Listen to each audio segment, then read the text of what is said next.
Meus irmãos, a paz do Senhor. Amém. Primeiro livro dos reis de Israel, capítulo 20, por favor. Muito feliz em poder servir o coração de vocês. Fiquei surpreso ao chegar aqui porque ontem eu passei o dia com a família do pastor Ivan. E o pastor Oséias,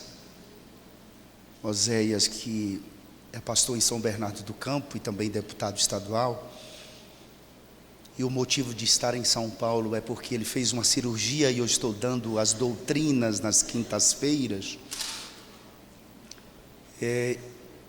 Ele também é amigo dessa família. Então eu passei o dia ontem com o pastor Jacinto, com o pastor Gleison, a irmã do pastor. Que alegria poder, eu não conhecia.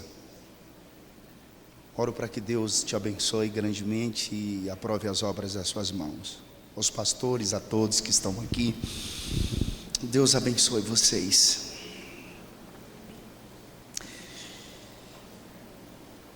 Essa palavra, ela veio ao meu coração ao chegar aqui, e eu gostaria muito que vocês aceitassem a proposta de Deus aqui em 1 Reis, capítulo de número 20.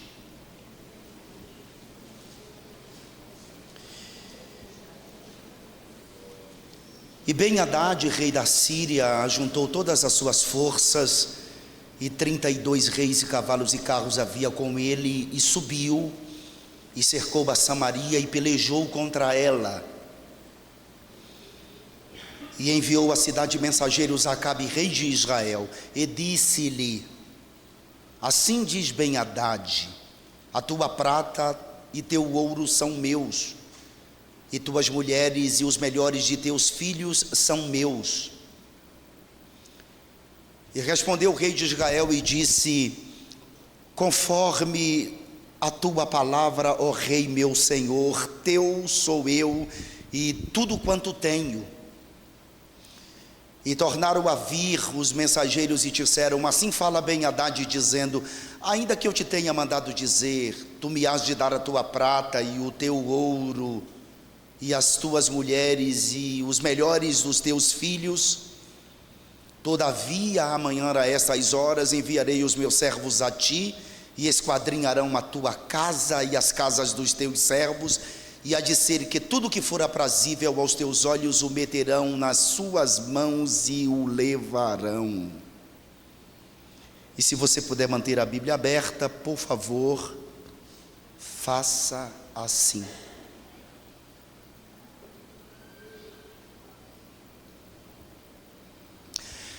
A Bíblia diz que quando Acabe passou a reinar sobre os filhos de Israel, Acabe não deixou os pecados de Jeroboão, filho de Nebate, e ainda tomou por mulher a Jezabel, a filha de Etibaal, rei de Tiro e de Sidom.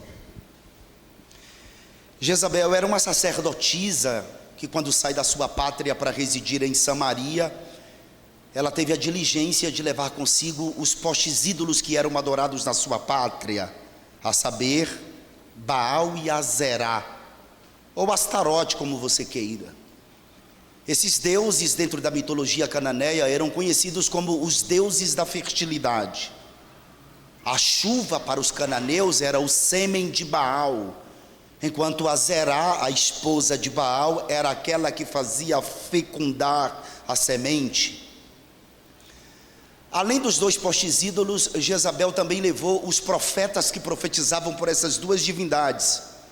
450 profetas profetizavam por Baal, e 400 profetas profetizavam pela esposa de Baal, a Astarote ou Azerá. A verdade é que não foi Jezabel quem institucionalizou a idolatria em Israel. Quem institucionalizou a idolatria em Israel foi Jeroboão. Quando da divisão das tribos, 10 tribos seguiram a Jeroboão, e 2 outras tribos seguiram a Roboão, o filho de Salomão. E por conta da política, Jeroboão não gostaria que as 10 tribos descessem a Jerusalém 3 vezes anualmente nas 3 principais festas. E o que ele fez? Ele institucionaliza a idolatria quando mandou fazer 2 bezerros de ouro. Ele mandou colocar em Dan, que era a nascente do Rio Jordão, havia um fluxo intenso de pessoas, e o outro bezerro de ouro ele mandou colocar em Betel, que era um lugar sagrado. Ali Jacó teve um encontro com Deus, e Jeroboão disse: aqui estão os vossos deuses que vos tirou da terra do Egito. Então não é Jezabel quem institucionaliza a idolatria, Jezabel implanta o culto a Baal. E quando ela passa a residir em Samaria, que ela implanta o culto a Baal, isso tem uma influência espiritual extraordinária, porque as coisas, principalmente as relações sociopolíticas internacionais de Acabe, não estavam bem.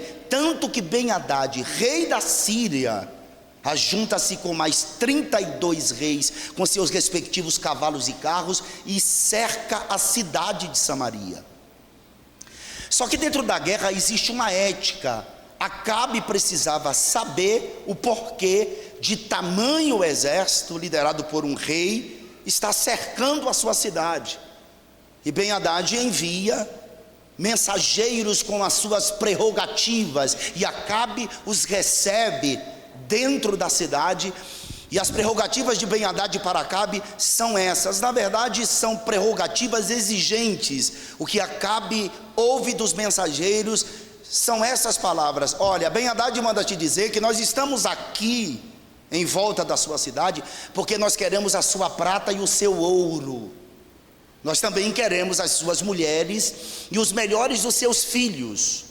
O ouro aqui e a prata não é a natureza de Deus, como, por exemplo, Apocalipse capítulo de número 3, quando Jesus repreende a igreja em Laodiceia. Ele diz: aconselho-te que compre ouro provado no fogo. O ouro aqui não é o Verrazahav Sheli, a moeda corrente, é a natureza de Deus e a sua glória e realeza. A prata, dependendo do texto, fala de salvação, de resgate, mas aqui nesse texto, o ouro e a prata representam poder aquisitivo, finanças. E o que Ben-Hadad primeiro exige de Acabe são as finanças da cidade de Samaria. Ora, não existe cidade, governo, família que subsista sem finanças. Então Ben-Hadad, ele quer o ouro e a prata, ele quer as finanças da cidade de Samaria, e ele também faz uma outra exigência: eu quero as tuas mulheres. Não é que Acabe tinha mais do que uma esposa, até porque se tivesse, Jezabel mandaria matá-la. É por causa da ancestralidade. Aqui não são todas as mulheres de Samaria, são as moças selecionadas que o rei Ben-Hadad exigia para que essas fossem concubinas. Ele também exige os filhos de Acabe, ou seja, os homens fortes da cidade de Samaria, que serviriam como gladiadores, como escravos. E quando Acabe escuta essas exigências de Ben-Hadad, ele com medo responde aos mensageiros: fala a Ben-Hadad, o meu senhor, que tudo quanto ele está me pedindo lhe o darei. Os mensageiros voltam às pressas para a presença de Ben-Hadad, com certeza com uma alegria no coração, porque se o rei Acabe ele cede às exigências de Ben-Hadad, não haveria uma guerra. Não havendo guerras, não haveria baixas. Só que quando os mensageiros de Ben-Hadad chegam à presença de Ben-Hadad, dizendo que Acabe havia cedido às suas exigências, Ben-Hadad disse assim: voltem a Samaria na presença de Acabe e fala para ele que amanhã a estas horas eu vou enviar mensageiros à cidade de Samaria, e vai buscar dentro das casas de Samaria, dentro do palácio, tudo que for de valor, tudo que for aprazível, tudo que tiver um preço. Fala para Acabe que os meus mensageiros vão pegar esses objetos de valor, vão trazer para mim, e ele não vai poder impedi-los. Acabe recebe esses mensageiros com essas novas exigências de Ben-Hadad, porque Ben-Hadad havia encontrado uma fragilidade na vida de Acabe, e o diabo é inteligentíssimo. O diabo não trabalha, não investe dentro das nossas fortalezas. Ele só trabalha no lugar que você é fraco, que nós somos fracos. Se ele sabe que você é uma pessoa que não gosta de orar, todas as vezes que você dobrar os seus joelhos, ele vai efetuar uma operação chamada céu de bronze, para que você não estabeleça uma comunhão com ele através da oração. Se o diabo sabe que você é uma pessoa que não gosta de ler a Bíblia, todas as vezes que você se prontificar em lê-la, você não vai ter paciência de examiná-la para entendê-la. Sempre o diabo vai trabalhar dentro das nossas fraquezas, e ele acha uma brecha em Acabe, por isso que ele está fazendo novas exigências. Eu sei que vocês conhecem o pastor Ivan, já deve ter ido na casa dele, mas eu duvido, por mais tempo que você congregue com ele, você ir na casa dele e entrar para o quarto dele, ir para a cozinha dele, abrir a geladeira dele, porque isso diz respeito à intimidade. O que Ben-Hadad está dizendo é que ele vai mexer na intimidade dos moradores de Samaria, entrando nas casas e buscando tudo de valor. E os mensageiros era para levar as suas mãos, e Acabe não podia impedi-los. Isso aqui espiritualmente fala de tesouros dentro dessa casa. Isso aqui fala de intimidade. E uma das coisas que o diabo mais tem investido é na nossa intimidade com Deus, querendo roubar, subtrair valores inegociáveis que existem dentro de nós, e às vezes nós vamos perdendo isso de forma gradativa. Acabe, quando ouviu isso, o versículo de número 7 diz assim: então o rei de Israel chamou a todos os anciãos. Os anciãos eram os homens dotados de caráter maduro, que tinham habilidade para aconselhar as pessoas que lhes procuravam, inclusive o rei. Se você não tem um caminho a trilhar, você precisa se aconselhar com alguém que tenha um conselho para te direcionar para um caminho. Os anciãos de Israel eram aqueles que sabiam como aconselhar. Tem um ditado no mundo que diz que se conselho fosse bom não se dava, se vendia, mas a Bíblia diz que na multidão de conselhos há sabedoria. Por isso os anciãos de Israel disseram ao rei Acabe: não dê ouvidos a Ben-Hadad, não consista com o que ele está lhe exigindo. E o versículo 7 diz assim: então o rei de Israel chamou a todos os anciãos da terra e disse: notai agora e vede como este busca mal, pois enviara a mim por minhas mulheres e por meus filhos, e pela minha prata e pelo meu ouro não lhe o neguei. E todos os anciãos e todo o povo lhe disseram: não lhe des ouvidos, nem consista. Isso está acontecendo com os mensageiros de Ben-Hadad, aguardando o rei Acabe com uma resposta para dar ao rei, porque aqui é a segunda vez que os mensageiros estão na presença de Acabe.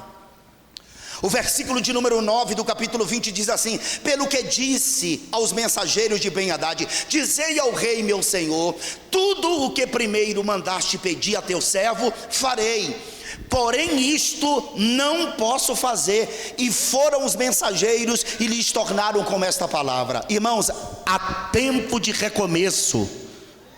Deus é Deus de segunda oportunidade.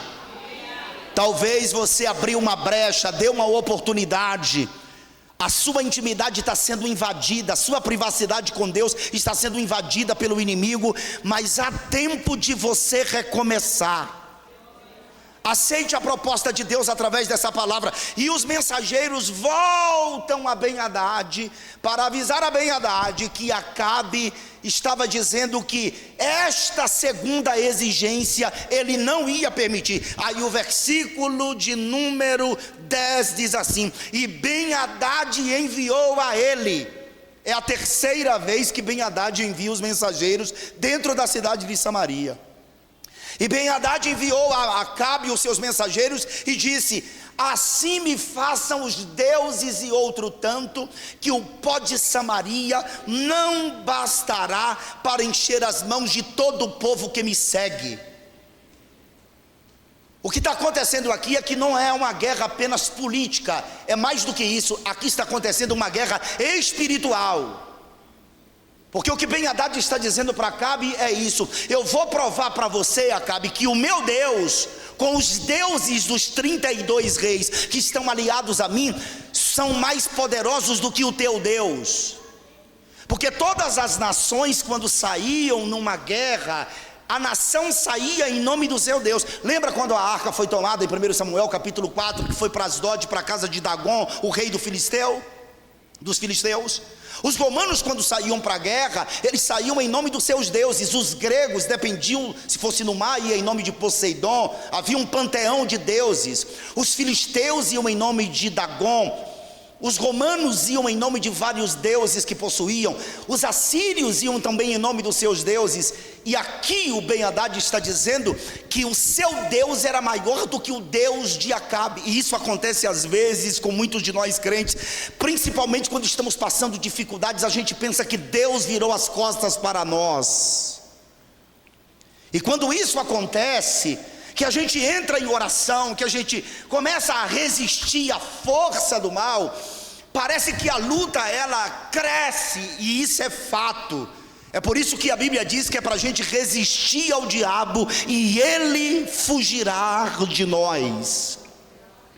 O que Acabe está ouvindo aqui dos mensageiros é que Ben-Hadad está dizendo: eu vou provar para você que os nossos deuses são maiores do que o teu Deus. Aí sabe o que é que Acabe responde? Versículo de número 11: porém o rei de Israel respondeu e disse: dizei a Ben-Hadad, não se gabe quem se cinge como aquele que se descinge. Irmãos, até Acabe se humilhou, e todas as vezes que você se humilha, Deus entra na sua peleja, Deus entra na sua guerra. Acabe é um dos piores reis de Israel, que no momento em que ele está sendo cercado, ou que ele está cercado, ele manda dizer ao seu adversário, fala para ele que não se gabe aquele que se cinge contra aquele que se descinge. Acabe está se humilhando diante de Deus, e Deus vai entrar na guerra por causa da humildade de Acabe. Acabe precisa confiar em Deus, porque a cidade está cercada. Ben-Hadad tem cavalos e carros. Cavalos da Bíblia fala de força, carros da Bíblia fala de poder aquisitivo. Significa que as 33 nações que estão cercando Samaria são nações bélicas com uma força extraordinária para destruir a cidade de Samaria. O que Ben-Hadad está dizendo: se cada soldado que está comigo encher a mão de areia, de terra, a cidade será destruída. E Acabe, ele está se humilhando diante de Deus, porque Acabe ele não está disponível para lutar com cavalos e carros. Porque existe um princípio bíblico em Deuteronômio capítulo 17, versículo 16, que os filhos de Israel não poderiam multiplicar cavalos. Pastor, os filhos de Israel não podiam criar cavalos. Não é criar, é multiplicar cavalos. Os filhos de Israel não podiam ter muitos cavalos, porque todas as vezes que uma nação saía à peleja com cavalos e carros, eles confiavam nos cavalos. Cavalos é força. Lembra de Jesus quando entra em Jerusalém? Não existe na história dos reis, dos impérios, um rei que montou num jegue. Não tem. Na Bíblia existe um rei que montou uma mula, que era Davi. Foi Davi. Jesus não. Todo rei, todo imperador, todo grande, sempre teve um cavalo de marcha, sempre montou em grandes cavalos de raça. Jesus entra em Jerusalém montado num jumentinho, porque cavalo na Bíblia, além de representar força, representa prepotência, altivez, arrogância. E a pior coisa é quando você confia nas suas argúcias, suas habilidades. Se cavalos passar pela rua aqui, você vai ouvir os seus passos e você vai ouvir o seu reslincho, porque cavalo é altivo. Eu estou chegando, eu estou aqui. Quando Jesus entra em Jerusalém, Jesus entra montado num jumento. Pastor, que tem o jumento com o cavalo, qual é a diferença? O cavalo é prepotência, jumento representa a paz, a tranquilidade. Quando o jumento entra em Jerusalém, que Jesus está sobre o jumento, o povo está lançando flores, gritando: hosanas, bendito aquele que vem em nome do Senhor. E o jumentinho está com a cabeça baixa, porque ele está sabendo que tudo que está acontecendo ali não é para ele, não é dele, é para aquele que está sobre ele. E é Jesus, tudo é para Jesus, a glória é para Jesus, a honra é para Jesus. Sabe o que é que está acontecendo hoje em dia? Nós estamos confiando muito nos cavalos. Nós estamos confiando muito na força dos cavalos. E no Salmos 20, versículo 7, os filhos de Israel disseram assim, salmodiando: uns confiam em carros, em poder aquisitivo, outros em cavalos, na força, mas nós fazemos menção do nome do Senhor dos Exércitos. Uns encurvam-se e caem, mas nós permanecemos de pé, porque o maior é o que está em nós, o maior é o que está do nosso lado, o maior é o que está com... Alguém entende o que eu estou pregando aqui, meus irmãos? Fale pelo menos para 2 pessoas: confia em Deus. Você precisa confiar em Deus.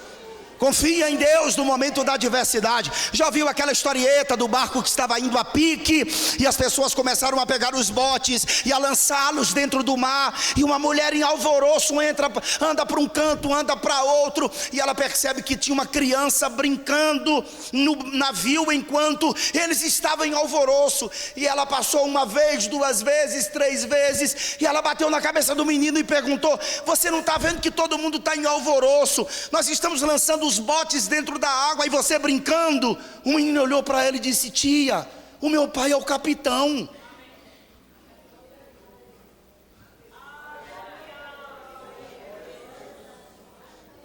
Você precisa confiar em Deus.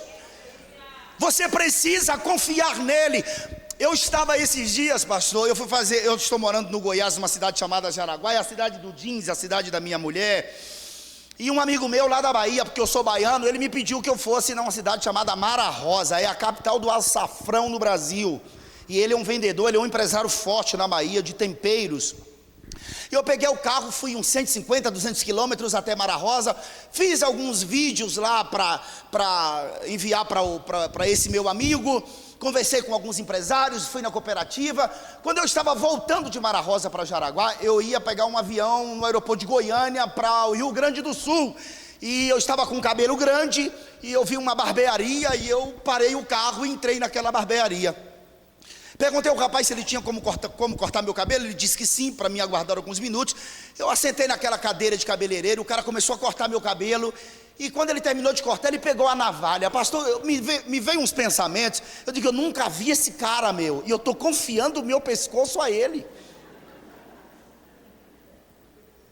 Eu estou confiando o meu pescoço a esse cara com uma navalha. Irmão, você confia seu pescoço a um barbeiro que você não conhece. Você confia seu dinheiro no banco que pode abrir concordata. E às vezes a gente não confia em Deus. E a Bíblia está dizendo: entrega o teu caminho ao Senhor. Sabe o que significa aqui no verbo hebraico? Entrega o teu caminho ao Senhor. É você pegar tudo que você tem e você entregar na mão dele, confiar nele, porque o que tem que ser feito ele fará no tempo dele. E Ben-Hadad está aqui ouvindo Acabe dizer: não se gabe aquele que se cinge contra aquele que se descinge. E o versículo de número 12 do capítulo de número 20 está escrito assim: porém o rei de Israel 11 respondeu e disse: dizei-lhe, não se gabe quem se cinge contra aquele que se descinge. E sucedeu que, ouvindo Ben-Hadad esta palavra, estando bebendo ele e os reis nas tendas, disse aos servos: ponde-vos em ordem contra a cidade. Aqui primeiro são os arqueiros com flechas incendiárias, e depois a infantaria. São 33 reis, com seus respectivos cavalos e carros. É muito soldado que cerca a cidade de Samaria, e eles se prontificam para invadir a cidade, porque as cidades eram muradas. Esse cerco é um embargo econômico e uma estratégia militar. No versículo de número 12 do capítulo de número 20, diz que eis que um profeta se chegou a Acabe. Acabe não gostava de profeta, mas aparece um profeta na cidade. E quando o profeta chega na cidade, no capítulo de número 20, versículo de número 13, eu não gosto muito do número 13 não, 12 mais 1, e eis que um profeta se chegou a Acabe, rei de Israel, e lhe disse: assim diz o Senhor. Olha a diferença dos profetas, pastor. Assim diz o Senhor. Quem está falando é o Senhor. Aqui nesses profetinhas de live, de internet, de número de Mega Sena não, tá? Porque o profeta que dizia em nome do Senhor e não se cumpria, ele era apedrejado, ele era morto. Haja pedra hoje. O profeta está dizendo assim: assim diz o Senhor, Acabe. Você está vendo esta grande multidão? Hoje o Senhor entregará nas tuas mãos, para que tu saibas que Ele é o Senhor. Não é para a sua glória, tá? Porque Deus vai se encarregar de dificultar as coisas para que Ele mesmo seja glorificado. Nem sempre Deus vai te atender no seu tempo. Deus não é o seu empregado. E essa ideia, e eu não vim doutrinar a igreja, porque a igreja tem um pastor que doutrina, essa ideia de que a gente vem ao templo para buscar, tem que acabar isso. Aqui não é lugar de buscar, aqui é lugar de trazer. Trazer o que, pastor? Culto para prestar a Ele. E independe daquilo que você está passando, você pode estar sangrando, mas enquanto você adora aqui, um milagre pode estar acontecendo na sua casa. Quantos veio aqui para adorá-lo na beleza da sua santidade? Dá um grito de aleluia para Ele. Fale alguma coisa que possa magnificá-lo, que possa exaltá-lo. Levante a mão que fica bonito. A igreja é pentecostal. O pregador estuda, mas o pregador é pentecostal também. Então dê um grito de glória para Jesus Cristo. Assim diz o Senhor. Deus, Ele se encarrega, você não consegue. Irmãos, eu me lembro que quando Jesus disse assim, ó, Jesus disse aos discípulos: entremos no barco e passemos para o outro lado. Jesus não disse o que ia acontecer no caminho. Você já reparou? Quem estava no barco? Pedro, André, irmãos, nasceram ali, pescavam ali, conheciam cada quadrante do lago de Genezaré, o mar de Tiberíades, o mar da Galileia. João e Tiago, irmãos, filhos de Zebedeu, o pai deles, Zebedeu, tinha uma sucursal de pesca às margens do Jordão. Estão dentro do barco, e Jesus disse: entremos no barco e vamos para o outro lado. Ele não disse que ia acontecer no caminho, ele só disse: nós vamos para o outro lado. E quando chega no meio do lago, ondas encapeladas começam a combater contra o barco, uma tempestade, ventos começam a soprar contra aquela embarcação, e Pedro, André, Tiago, João e os demais, que conheciam o mar da Galileia como as palmas das suas mãos, eles não tiveram habilidades para resolver o problema.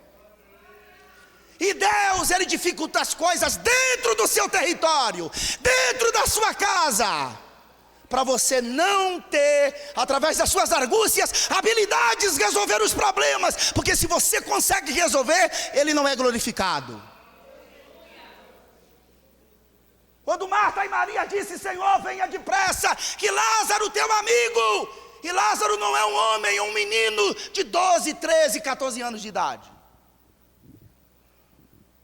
Lázaro é uma criança, um adolescente. E quando o mensageiro chega lá, que diz a Jesus: olha, Marta e Maria disse para você ir depressa a Betânia, a Bíblia diz que Jesus ficou 2 dias no lugar onde estava. Se fosse você ia correndo. Quando Jesus resolve ir para Betânia, Lázaro está morto e sepultado há 4 dias, já está em estado de decomposição. A casa de Marta e Maria está repleta de judeus que saíram de Jerusalém E foram lá mostrar o lado solidário, aquelas duas irmãs desesperadas. E Marta, com um olho dentro de casa e o outro do lado de fora, percebe que Jesus estava chegando na aldeia, e ele não havia ainda entrado na aldeia. E ela sai correndo com um dedo de acusador e disse: a culpa é sua, porque se o Senhor estivesse aqui, isso não teria acontecido. E Jesus pacientemente disse assim: Marta, teu irmão há de ressuscitar. Ela disse: eu sei que meu irmão há de ressuscitar, mas na ressurreição do último dia. Jesus disse: Marta, eu sou a ressurreição e a vida.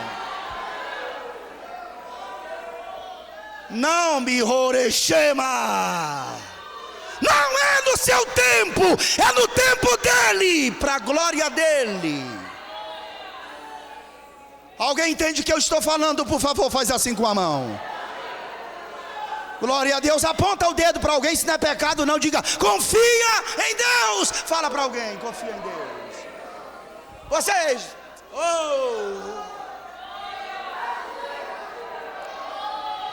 rebaia, shake. Você está aqui até agora, já passou por tanta coisa. Ele se encarrega de sustentar você com as suas próprias mãos. E na hora certa, ele entra na fornalha contigo, ele entra na cova contigo, ele muda as coisas e coloca-as no lugar.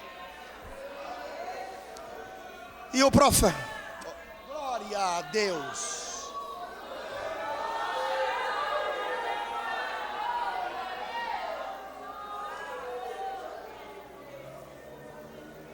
O profeta se chegou a Acabe e disse: assim diz o Senhor.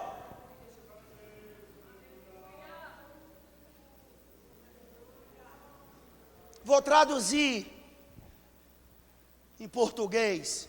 Você está vendo essa luta? O Senhor vai entregar nas suas mãos.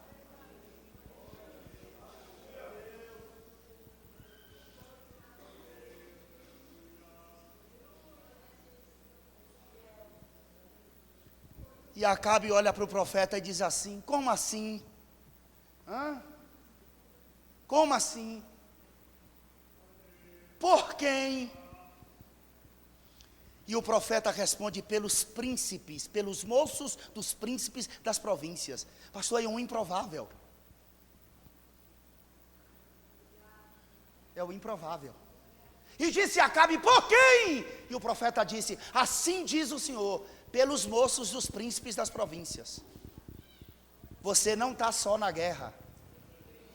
Não está, irmão. É que os crentes precisam conhecer o mundo espiritual, que é mais real do que esse mundo físico, transitório, passageiro.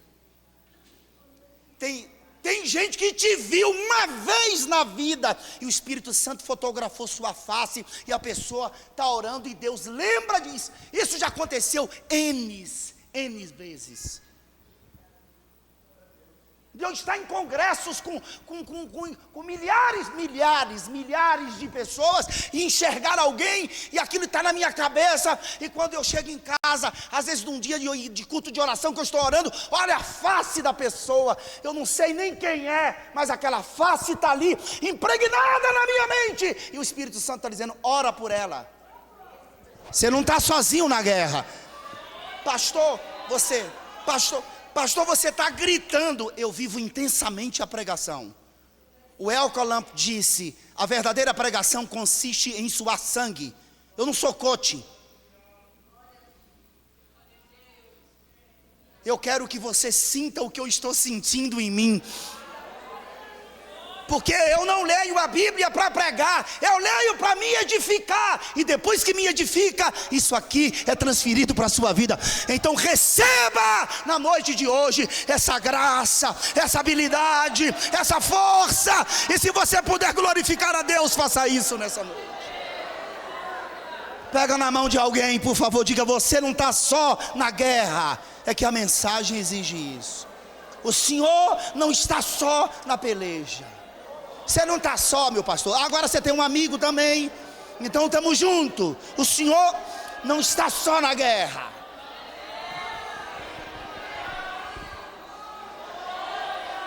E se ninguém estiver do teu lado, Ele estará a todo instante contigo para te dar vitória.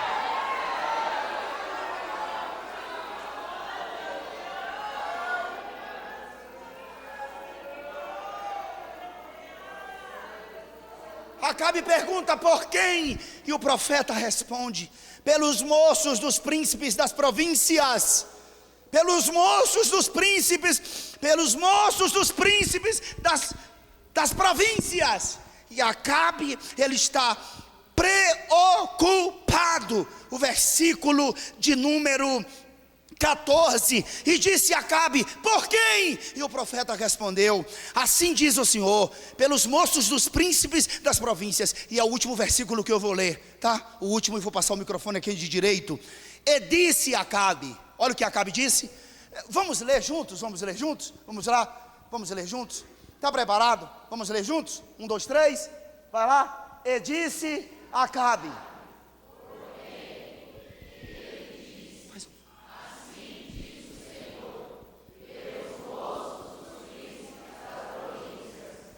E disse, olha só, e disse, 2 pontos, e disse, Acabe está preocupado. O que ele disse? Quem começará a peleja? E o profeta respondeu o quê? É tu.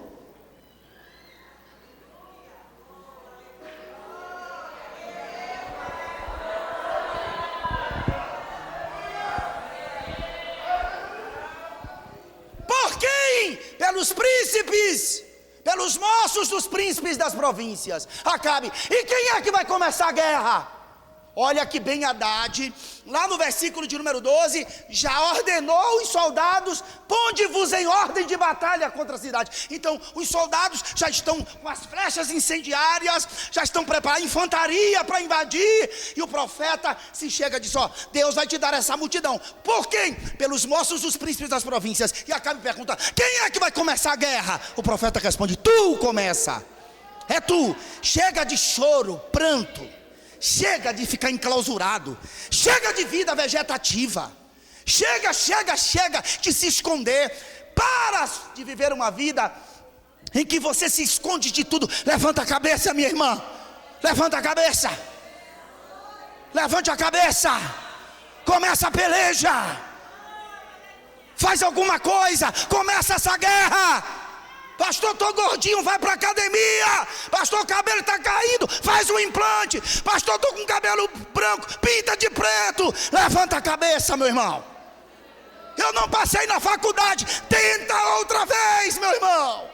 Tenta, já. O namoro não deu certo, glória a Deus. Deus vai mandar outro varão. Levanta a cabeça, vai para a guerra. Tu começarás a guerra. Chega de você só apanhar.